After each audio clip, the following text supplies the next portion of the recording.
அந்த வீட்டில் யாரும் திறக்காத பட்சத்திலே இராணுவத்தினர் அந்த வீட்டை உடைத்துக் கொண்டு உள்ளே பார்த்தால் சஹரான் அசீம் மற்றும் அவருடைய குழுவினர் அல்லது அவருடைய கோலையாக்கள், சஹரானுடைய கோலையாக்கள் திட்டமிட்டிருந்த இன்னும் பல தாக்குதல்களை செய்வதற்கு தயாராக இருந்த பல ட்ரோன்கள், குண்டு தயாரிப்பதற்கு தேவையான அனைத்து விதமான பொருட்களும் சென்னல் கிராமத்தில் ஒரு வீட்டிலே பதுக்கி வைக்கப்பட்டிருந்திருக்கின்றது.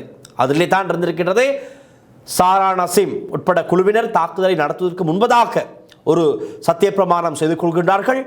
சத்தியப்பிரமாணம் செய்து கொள்ளும்போது அவருடைய அந்த அணிந்திருந்த கருப்பு உடை, அந்த பின்னால் இருக்கின்ற ISIS கொடி, இப்படி பல விடயங்கள் அந்த சென்னல் கிராமத்திலே பூட்டியிருந்த வீட்டிலே இருந்து கண்டெடுக்கப்படுகின்றது.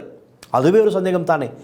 20ஆம் திகதி ஒளிப்பதிவு செய்யப்பட்ட அந்த காணொளி அங்குதான் ஒரு லேப்டாப்பில் இருந்து ஒரு பென்டிரைவ் மூலமாக கிடைக்கின்றது அந்த காணொளி. அதன் பிறகுதான் அது விரைவாக வெளியிடப்படுகின்றது. அந்த அத்தனை பொருட்களும் அந்த வீட்டிலிருந்து கண்டெடுக்கப்பட்டிருக்கிறது. ஆகவே 20ஆம் திகதி இவர்கள் ஒளிப்பதிவு செய்த அந்த காணொளி, அந்த பொருட்கள் எல்லாமே 26ஆம் திகதி சென்னல் கிராமத்திலிருந்து கிடைக்கின்றது. அப்பொழுது பாருங்கள், கொழும்பிலே தான் இந்த விஷயங்கள் எல்லாம் நடந்திருக்கின்றது. அதுவும் ஒரு விசாரணை இடம்பெறுகிறது. அது இங்கே ஒளிப்பதிவு செய்தார்கள் என்று உடனடியாக எங்கோ ஒரு இடத்தில் பதிவு செய்யப்பட்ட அனைத்து விஷயங்களும் இந்த சாய்ந்த மருது சென்னல் கிராமத்திலே அந்த பூட்டப்பட்டிருந்த வீட்டிற்கு கொண்டு வந்து வைக்கப்பட்டிருக்கிறது. முதற்கட்ட விசாரணைகள் சொல்லப்பட்டது இந்த தாக்குதல் இடம்பெற்றது 21ஆம் தேதியாக இருந்தாலும் 20ஆம் தேதி தான் இதை கொழும்பில் வைத்தான் இதை இவர்கள் ஒளிப்பதிவு செய்திருக்க வேண்டும். பாணதுறை பிரதேசத்தில் வைத்து அல்லது எங்கோ ஒரு இடத்தில் வைத்து இதை ஒளிப்பதிவு செய்திருக்க வேண்டும்.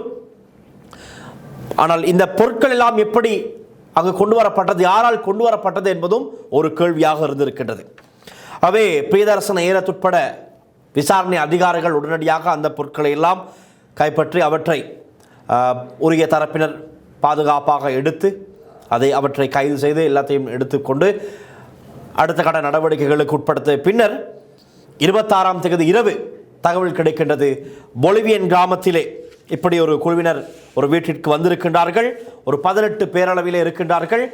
2 மோட்டார் சைக்கிள், ஒரு வேன் வந்திருக்கின்றது என்று தகவல் கிடைத்ததும் அதிகாரிகள் செல்லும் போது அதற்கு முன்பதாகவே இராணுவத்தினர் STF அதிகாரிகள் அந்த பகுதியை முற்றாக அவர்களுடைய கட்டுப்பாட்டிற்குள் கொண்டு வந்திருக்கிறார்கள். இவர்கள் செல்வதற்கு முன்பதாகவே இராணுவத்தினர் பொலிவியன் கிராமத்திலே அந்த பகுதிக்கு யாரும் செல்லாமல், உள்ளே இருந்து வெளியே வராமல், வெளியே யாரும் உள்ளே செல்ல முடியாதவாறு பாதுகாப்பை பலப்படுத்தி இருக்கிறார்கள்.